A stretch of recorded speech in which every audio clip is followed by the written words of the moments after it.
Freelancers, let's be real. You're still saying whatever works for your budget or just pay me after it's done. Stop. Okay? That's not a business. That's charity. And you are not a donation box. If you want to stop getting underpaid, ghosted, or burned, you need to know how to charge like a pro.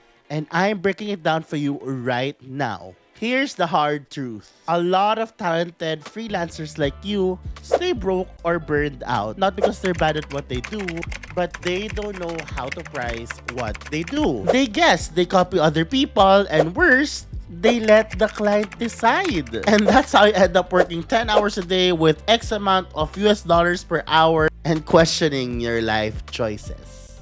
On top of that, payment terms, a hot mess. Some clients forget to pay, some pay weeks late, and some vanish like a magician. Why? Because there were no clear rules to begin with. Hey, it's Sean, the founder of Barangay VA, and welcome to our new series called No Experience to Freelancing Bundle Spoon Feed Edition. Before anything else, make sure to access our Notion board link in the description box because that's where you find all the lists of the modules, all the resources, all the documents, the files, the templates, and of course the worksheets. If you're not holding a worksheet right now, what are you doing? You need that worksheet. Get that worksheet, print, and write while you're learning today. Okay? Maximize that. So going back, I'm about to solve your problem right now and give a solution to your problem. So might as well like, subscribe, and hit that notification bell because what I'm about to bring to the table is a value bomb. Now let's fix that, okay? Here's how to confidently charge for your services. No guesswork, no drama, okay? First is hourly packaging. You can charge by the hour. Hourly rates are good for tasks that are flexible or doesn't have a fixed scope. Examples are admin, customer service, or any ad hoc requests. The tippers don't just pick a number out of thin air. Factor here your expenses, the value of your time, and of course, factor in the type of client. Because remember that a startup business is not the same as a 7-figure business. Start with the baseline rate, then adjust based on complexity. Pro tip is you can use time tracker tool and always round up. Number 2 is package pricing. This is what I do. This is the chef's kiss of pricing. Perfect for services that has a beginning, middle, and end. Like social media management, marketing, video editing, podcast production. Anything that's social media or marketing and creative, this is the best thing to do for your pricing. Tip here is to group your services to 3 tiers, okay? Or 2 to 3 tiers. For example, basic, standard, and premium. Let them pick what fits their needs. But you control the menu. You control what's in there. You control all the deliverables, okay? This lets you scale, set boundaries, very important, and make your income more predictable. This is actually what I do. Everything is output and KPI based.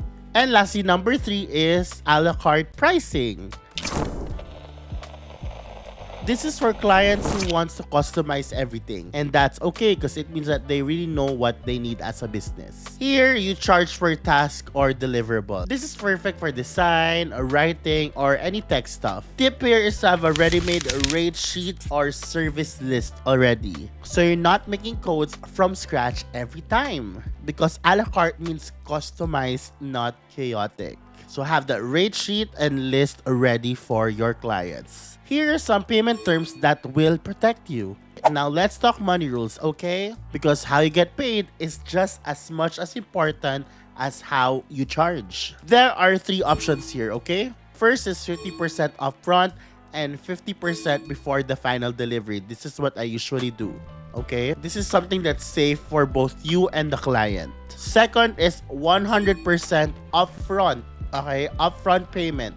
And this is good for smaller jobs, okay? Think of it like a subscription. No pay, no service. And lastly, for big projects, you can do weekly or milestone-based payments. For example, and this is something that's really customized, like for example, 50% upfront, and then on the second week, they'll pay 10%, on the third week, they'll pay another 10%, etc. These are for projects that are like 3 months, okay, long term.